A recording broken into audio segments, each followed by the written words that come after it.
politics against the north. But Tamils don't only live in Tamil Nadu. Just a few kilometers away from there is the island nation known today as Sri Lanka, where Tamils make up 15% of the population. Sri Lanka is home to several ethnic groups. The mostly Buddhist Sinhalese are the majority, and the mostly Hindu Tamils are the second largest group. Both groups have been on the island for over 2,000 years. This island was known as Ceylon when it suffered 3 centuries of colonialism under Portugal, the Netherlands, and then their British Empire took over in 1796. When the British arrived, they were like, how can I make everything worse? Oh, let's introduce inter-ethnic conflict. In the 19th and early 20th centuries, to spur hatred, the British chose Tamils for higher positions than the Sinhalese in the government. Then, in the Sri Lankan highlands, Sinhalese lands were seized by the British and enslaved Tamils from India were settled there as plantation workers. These are Indian Tamils, distinct from the Sri Lankan Tamils who have lived in Sri Lanka for much, much longer. Sri Lankan Tamils live in the north and east. Indian Tamils live in the central highlands, and the Sinhalese live essentially everywhere else. When the British got kicked out of Ceylon, now Sri Lanka, in 1948, the majority Sinhalese took control of the island.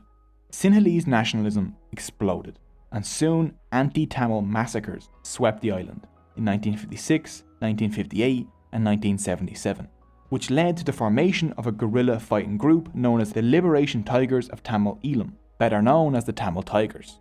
On the 31st of May 1981, the Sri Lankan police burned the Jaffna Public Library to the ground, home to 97,000 books and containing irreplaceable artifacts of Tamil history. Seeing the fire, one Tamil refugee said, "It was as if my entire biography, my history and the history of the Tamils had been destroyed, wiped from the face of the earth as if we did not exist."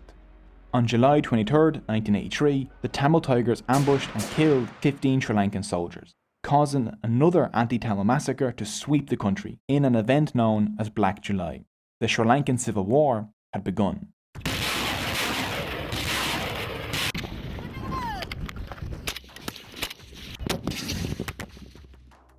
The Tamil Tigers were fighting for an independent Tamil nation in the Tamil parts of the island. As the war dragged on over decades, the Tamils became infamous for inventing the explosive suicide vest and for carrying out a suicide bombing campaign across Sri Lanka. The Sri Lankan army retaliated with brutal attacks against the Tamil Tigers, which mostly resulted in the deaths and displacement of tens of thousands of innocent Tamil civilians. The Sri Lankan state is still undergoing investigations for committing a genocide against the Tamils. This bloody war dragged on for 26 years, until the 18th of May 2009, when the leader of the Tamil Tigers, V. Pirapakaran, was killed and the Tigers surrendered. The war took the lives of over 100,000 people, with 40,000 Tamil civilians being killed in the final few months of the war. These are rough estimates because a proper investigation hasn't been done. The war caused a mass exodus of Sri Lankan Tamil refugees to India, Australia, Europe and North America. Today around 8 million Tamils live outside of India and Sri Lanka. From the 19th century onwards, they went as indentured labourers across the British Empire, especially to Malaysia, Singapore, South Africa, Fiji, Mauritius and the Caribbean, where many have kept their Tamil identities. Tamil is actually an official language in Singapore and Malaysia. Well, I think now it's time to take a look at Tamil culture. Religion. Today about 88% of the Tamil population of Tamil Nadu are Hindus, 6% are Christians, 5.8% are Muslims, and Jains, Buddhists and Sikhs make up the rest. The most important Tamil festival is Thai Pongal, a harvest festival dedicated to the Hindu sun god Surya that usually occurs on the 14th of January. This festival is celebrated by all Tamils regardless of religion though. Pongal means to boil or overflow and refers to the traditional dish of new harvest rice boiled in milk with raw sugar. Pongal celebrations include decorating cows, ritual bathing, parades, prayers, dances, creating art, and getting together with friends and family and exchanging gifts. During Pongal in Tamil Nadu, you might also see a Jallikutta. In this over 2,000-year-old sport, an Indian bull is released into a crowd of people, and men attempt to grab the hump on the bull's back with both arms and hang onto it for as long as possible, attempting to bring the bull to a full stop, thus taming the bull. If they do so, they get a prize. If no one tames the bull, the owner of the bull gets a prize.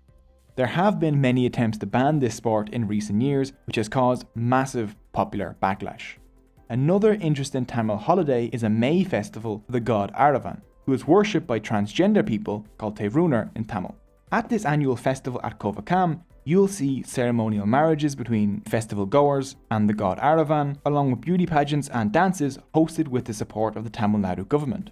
In 2008, Tamil Nadu became the first state in India to allow people to legally identify as a third gender.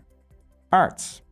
Tanjavur paintings and Sola bronzes are some of the Tamils' greatest contributions to world art. But one of the more humble yet distinct features of Tamil art is the kolam, which decorates the front of almost every Tamil home.